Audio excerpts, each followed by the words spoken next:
Hello guys, welcome my YouTube channel. तो हमने chapter 13 को कंप्लीट कर लिया। आज की इस वीडियो में हम चैप्टर 14 के इंट्रोडक्शन को कवर करेंगे। तो चलिए फिर वीडियो को स्टार्ट करते हैं। चैप्टर 14 को देखते हैं। चैप्टर 14 का नाम है प्रोबेबिलिटी। तो सबसे पहले प्रोबेबिलिटी को ही समझते हैं। प्रोबेबिलिटी क्या होती है, देखो मैंने यहाँ पर इसको इंग्लिश में भी लिखा है और अपनी लैंग्वेज में करके भी लिखा है ताकि अच्छे से समझ में आए। देखो क्या होता है, probability means the chance of something happening. देखो छोटी सी डेफिनेशन लिखी है। प्रोबेबिलिटी का मतलब होता है किसी चीज़ के होने की संभावना या चांस, यानी कोई काम होगा या नहीं उसका कितना चांस है, ये प्रोबेबिलिटी बताती है। देखो मैंने बिल्कुल आसान से अपनी लैंग्वेज में करके लिखा है। अब इसको जो है देखो एक एग्जांपल की मदद से भी समझते हैं। सपोज ये जो है देखो एक मैं कोइन ले लेता हूँ। एक कोइन के अंदर क्या होता है, देखो हेड होता है और टेल होता है। एक कोइन लिया मैंने, कोइन के अंदर हेड होता है और टेल होता है। अब हेड देखो, सपोज मैं इस कोइन को जो है इस तरीके से उछालता हूँ।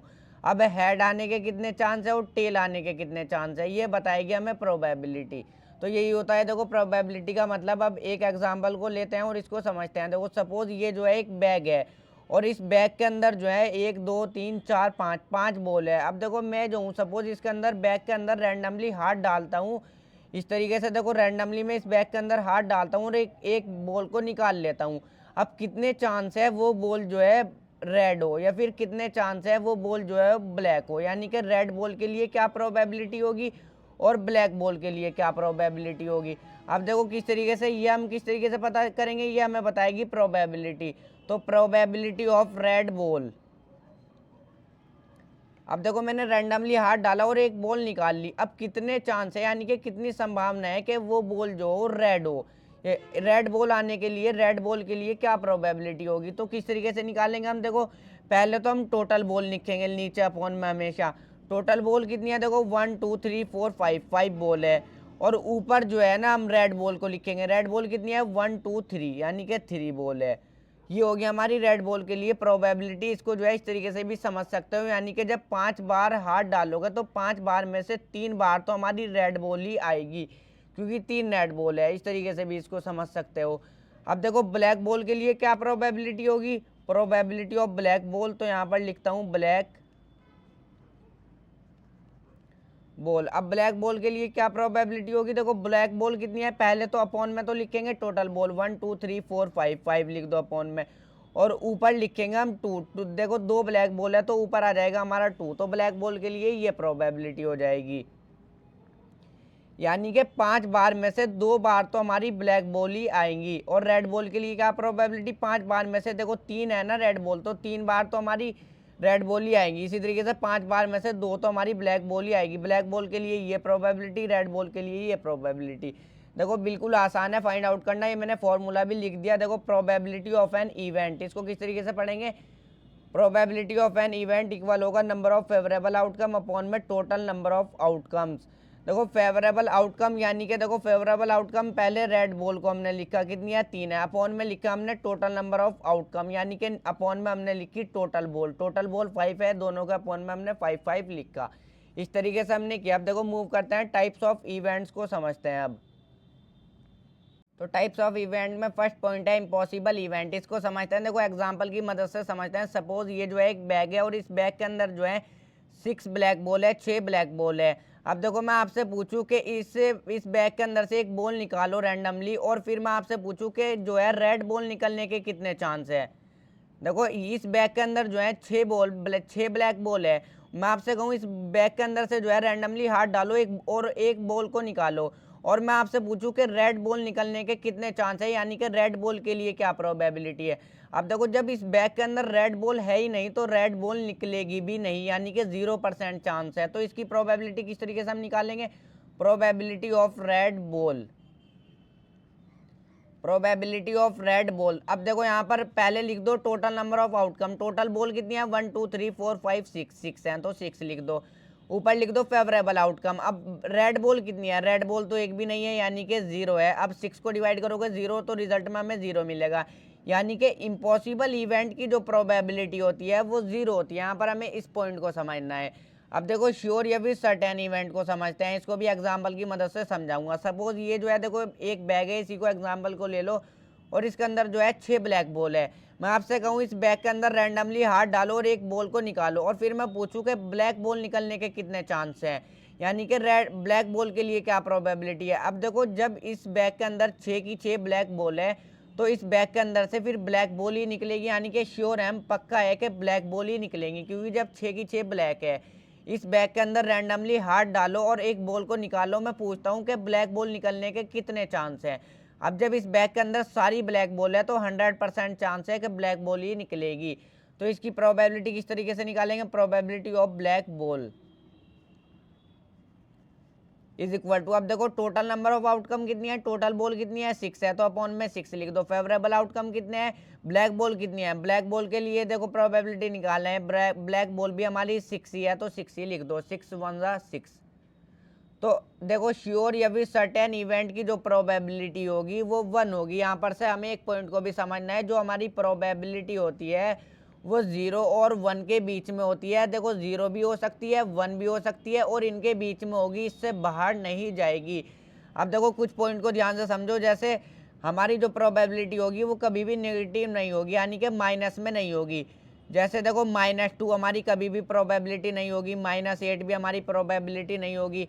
इसी तरीके से बात कर लूँ मैं, 2 भी हमारी प्रोबेबिलिटी नहीं होगी, क्योंकि 1 से बड़ा है 2। हमारी 8 भी प्रोबेबिलिटी नहीं होगी, 100 भी प्रोबेबिलिटी नहीं होगी। तो प्रोबेबिलिटी 0 और 1 के बीच में रहेगी, 0 हो सकता है, 1 हो सकता है। इस तरीके से इसको लिखो। देखो प्रोबेबिलिटी ऑफ एन इवेंट जो होगा हमारा, प्रोबेबिलिटी ऑफ एन इवेंट जो होगा हमारा वो 0 से बड़ा होगा या फिर 0 के इक्वल भी हो सकता है।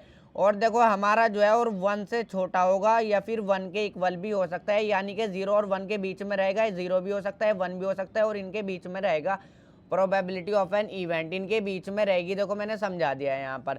देखो निगेटिव नहीं होगी कभी भी, और 1 से बड़ी कभी भी प्रोबेबिलिटी नहीं होगी। अब समझते हैं अपने थर्ड पॉइंट को, कम्प्लीमेंट्री इवेंट को।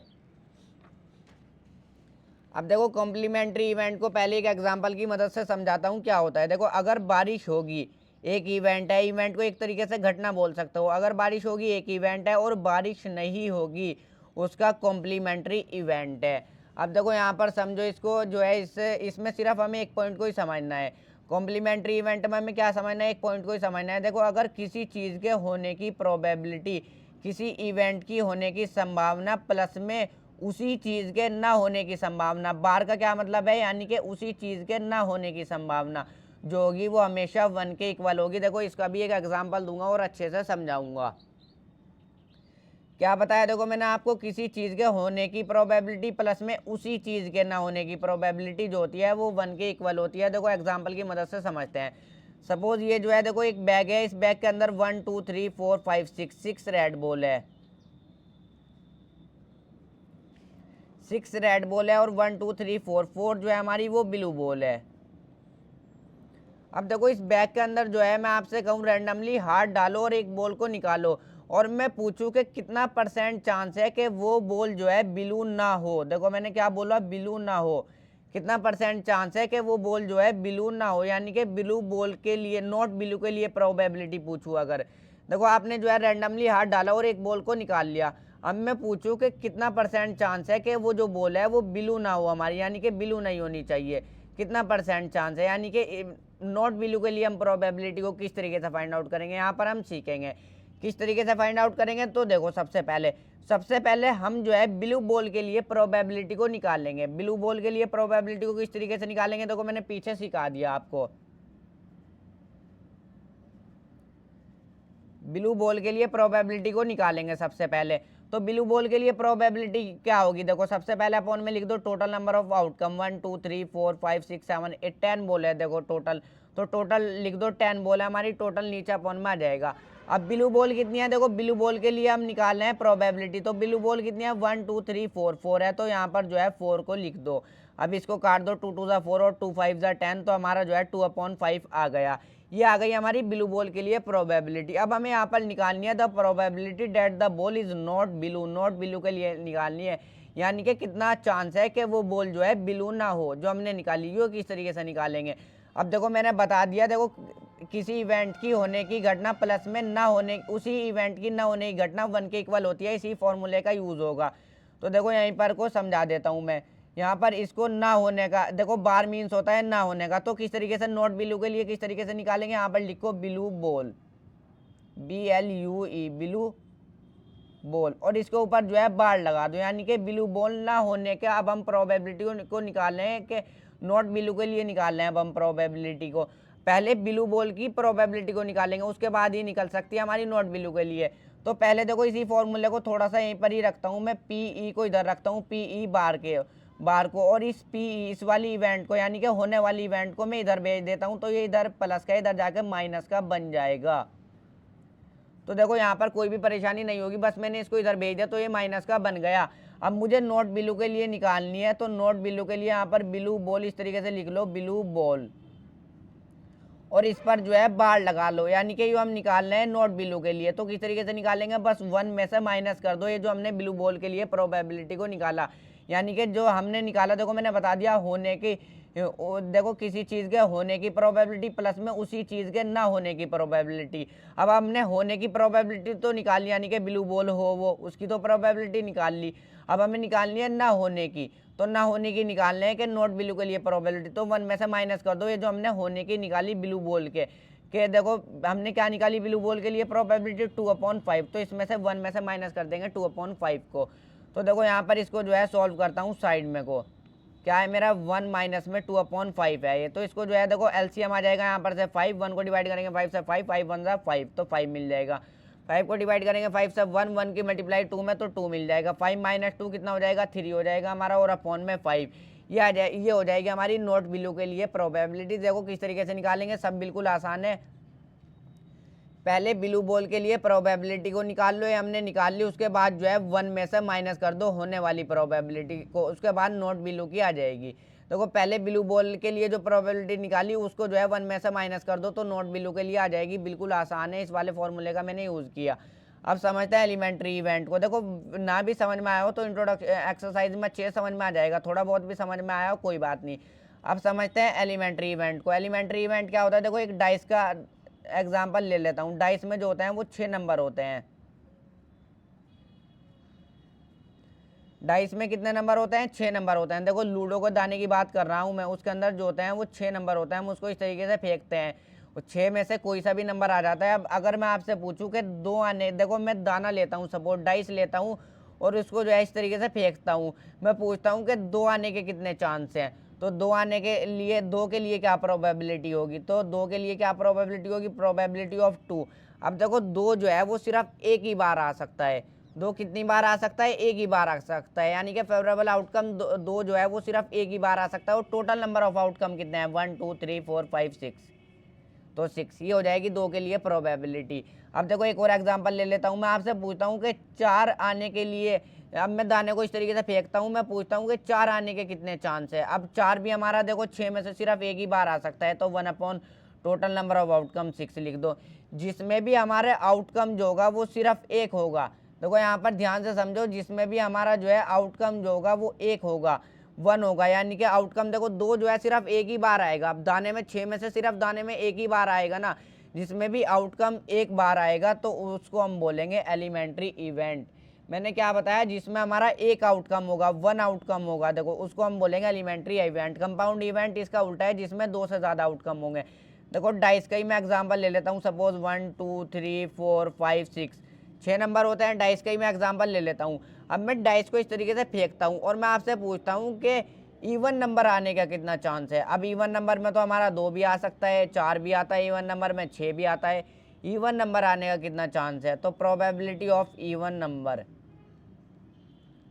इवन नंबर, तो इवन नंबर आने का कितना चांस है। देखो इवन नंबर में हमारा दाने में मैं यूँ फेंकता हूँ, 2 भी इवन नंबर है, 4 भी इवन नंबर है और 6 भी इवन नंबर है, तो हमारे टोटल हमारे आउटकम कितने हैं, 1 2 3 आउटकम है हमारे 3, फेवरेबल आउटकम कितने हैं 3, और अपॉन में total number of outcome, total number of outcome कितने हैं 1 2 3 4 5 6 हैं, तो यहाँ पर 6 लिख देंगे। 3 1 जा 3 और 3 2 जा 6, तो 1/2, ये हो जाएगी प्रोबेबिलिटी। इस तरीके से बस हम फाइंड आउट करेंगे। और कंपाउंड इवेंट मैंने बता दिया, वो होगा हमारा कंपाउंड इवेंट, हमारा वो होता है जिसमें एक से ज़्यादा आउटकम होंगे। देखो 1 2 3 इसके अंदर 3 आउटकम थे, यानी कि जिसमें एक से ज़्यादा आउटकम होंगे। कंपाउंड इवेंट जिसमें सिर्फ एक, जिसमें हमारा 1 आउटकम यानी कि एक आउटकम होगा, वो हमारा एलिमेंट्री इवेंट। अब समझ लेते हैं ये एक छोटा सा पॉइंट है, इक्वली लाइकली आउटकम का क्या मतलब है, यानी कि 50-50% चांस। क्या मतलब है, 50-50% चांस। सपोज देखो इसका एक कोइन ले लेता हूँ, कोइन में हमारा जो है हेड होता है और टेल होता है। मैं इसे देखो कोइन को इस तरीके से उछालता हूँ, मैं इसे कोइन को जो है इस तरीके से उछालता हूँ, पूछता हूँ हेड आने के कितने चांस है और टेल आने के कितने चांस है। अब देखो जब मैं कोइन को इस तरीके से उछालूंगा तो 50% चांस है हेड आ जाए और 50% चांस है टेल आ जाए। इसमें कोई पक्का नहीं कह सकते, 50% चांस है हेड आ जाए, 50% चांस है टेल आ जाए। अब देखो एक और एग्जांपल दे देता हूँ। सपोज ऑस्ट्रेलिया और इंग्लैंड का, ऑस्ट्रेलिया वर्सेस इंग्लैंड का मैच है। अब कुछ लोग कहते हैं देखो 50-50% चांस है कोई सी भी टीम जीत सकती है, 50-50% चांस है ना कि कोई सी भी टीम जीत सकती है। अब देखो सपोज ऑस्ट्रेलिया और जिम्बाब्वे गए, कोई सी भी टीम ले लो, बांग्लादेश है सपोज, ऑस्ट्रेलिया और बांग्लादेश। अब सब कहते हैं देखो 90% चांस है ऑस्ट्रेलिया जीत जाए, 10% चांस है बांग्लादेश जीते, क्योंकि ऑस्ट्रेलिया अच्छी टीम है। देखो अब यहाँ पर 50-50% चांस है, जहाँ पर 50-50% चांस है, इक्वली लाइकली आउटकम। तो इसी लास्ट कॉन्सेप्ट के साथ ये इंट्रोडक्शन कंप्लीट हो जाता है। वीडियो को लाइक और चैनल को सब्सक्राइब कर लें। नेक्स्ट वीडियो में एक्सरसाइज को सॉल्व करेंगे। यहाँ पर आपके एक आधा पॉइंट समझ में ना भी आया हो तो एक्सरसाइज में जब हम क्वेश्चन को सॉल्व करेंगे ईजिली क्लियर हो जाएंगे।